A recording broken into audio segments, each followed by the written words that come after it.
Hello guys! Welcome to my vlog. So, ang ulam natin for today is luto po ng asawa ko na napakasarap. So, ito po yan guys ha.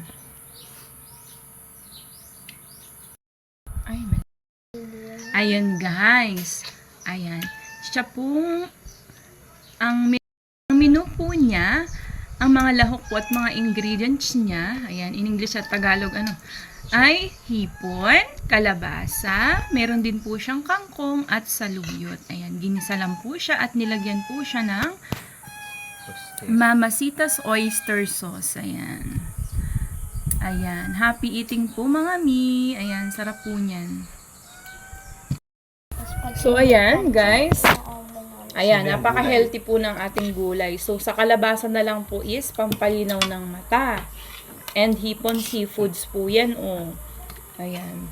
And then sa kangkong po yan, maganda din po ang kangkong. Ayan. Sabi nga ay eat rainbow foods to make your body healthy, wealthy, and strong.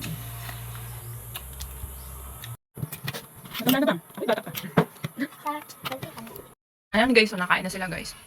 Si kuya, asawa ko, at si Queenie kong maganda. Ganda naman ang Queenie ko, nakain.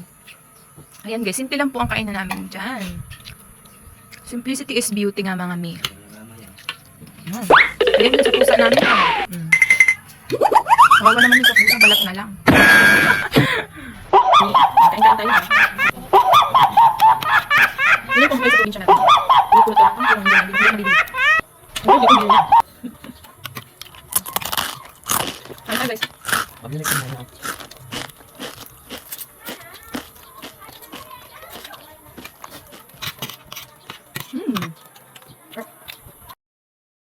Oh, 'di ba guys? Ang sarap-sarap panoorin kapag ang pamilya ay sama-samang kumakain. Sabi nga, the family that eats together stays together and be strong together. May ngiti sa iyong mga mata at busog ang iyong nadarama. Kumain ka lang ng gulay, siguradong magiging malusog ka.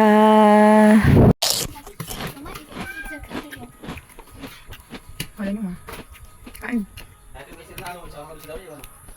Doon na lang kay sir. Mahama na yung puti.